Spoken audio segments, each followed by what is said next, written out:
Balaba kecil bermain di bak air. Hai teman-teman, apa kabarnya hari ini? Alhamdulillah, luar biasa. Allahu Akbar. Oke, biar lebih semangat lagi, kita dengarkan pantun dari Bunda Erni. Burung merpati hinggap di pagar, indah berkicau, riang sekali. Yang rapi, mari mendengar kisah Nabi utusan ilahi. Terima kasih teman-teman. Teman-teman tahu tidak ini apa? Laba-laba. Ya, siapa yang menciptakan laba-laba? Allah. Hari ini Bunda mau berkisah tentang si laba-laba. Tapi sebelumnya, jawab salamnya Bunda dengan kencang ya. Assalamualaikum warahmatullahi wabarakatuh. Waalaikumsalam warahmatullahi wabarakatuh. Alhamdulillahirabbil alamin. Rabbi shrahli sadri wa yassirli amri wahlul 'uqdatam min lisani yafqahu qawli. Hari ini Bunda mau berkisah dengan judul Si Laba-laba, Penyelamat Nabi dan Sahabat. Kisah ini dimulai dari kota yang terdapat Ka'bah di dalamnya. Kota apa teman-teman? Pintar. Kota apa? Kota Mekah ada sebuah rumah yang sangat sederhana. Di rumah sederhana itu tinggallah seorang yang mulia, seorang yang menjadi junjungan kita, seorang yang menjadi teladan kita, seorang yang menjadi panutan kita.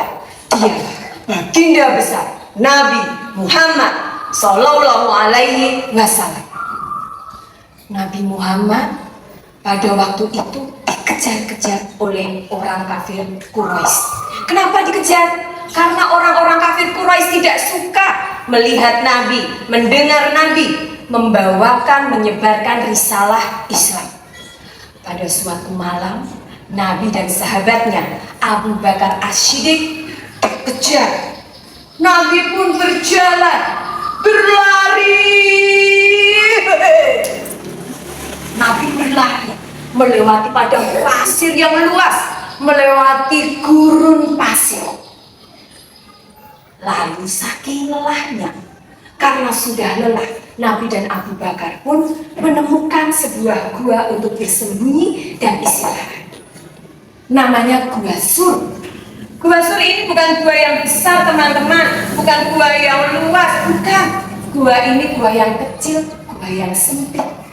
Bahkan ketika Nabi dan sahabatnya mau masuk ke dalam pintu gua, mereka harus merunduk, harus merangkak agar dapat masuk. Di dalam gua, Nabi karena kelelahan tertidur di pangkuan Abu Bakar. Abu Bakar pun hanya bisa duduk. Mereka berdua di dalam sambil memohon, meminta pertolongan Allah supaya diselamatkan dari kejaran orang-orang kafir Quraisy. Sementara itu, Allah mengutus makhluknya yang bernama laba-laba kecil dan burung merpati. Laba-laba diutus oleh Allah. Aku diutus oleh Allah untuk membuat jaring-jaring laba-laba agar bisa menutupi pintu gua ini. Teman-teman, mau tidak bantu aku buat jaringnya laba-laba? Mau. Yuk kita mulai bekerja teman-teman. Kita hitung baca bismillah ya. 1, 2, 3. Bismillahirrahmanirrahim. Jadilah pintu gua tertutup oleh jaring laba-laba. Sementara itu burung merpati mengerami telurnya di depan pintu. Lalu datanglah pasukan orang-orang kafir Quraisy. Di mana Muhammad? Di mana? Pasti di dalam gua itu kan? Di dalam gua kan? Lalu temannya yang lain menjawab, tidak mungkin. Tidak mungkin Muhammad di dalam gua. Lihat saja, ada burung merpati mengerami telurnya. ada jaring laba-laba menutupi pintu goa. Kalau Muhammad masuk, pasti laba-laba jaring-jaringnya itu sudah rusak. Burung merpati pun pasti akan terbang. Benar juga. Lalu di mana Muhammad ini? Ayo kita cari lagi Muhammad. Mereka pun pergi mencari Muhammad dan sahabat. Di dalam gua, Nabi tertidur di pangkuan Abu Bakar. Kenapa, wahai sahabatku Abu Bakar? Kenapa kamu menangis? Apakah kamu menyesal karena kamu ikut berjuang denganku? Tidak ya Rasul, tidak ya Nabi. Aku hanya menangis karena tanganku kesakitan. Ternyata tangan Abu Bakar digigit oleh ular yang ada di dalam tanah. Nabi pun dengan izin Allah mengobati dengan mengoleskan ludahnya ke tangan Abu Bakar. Lalu sembuh. Itulah teman-teman kisah tentang laba-laba kecil. Dengan pertolongan Allah, kita tidak perlu takut kepada apapun.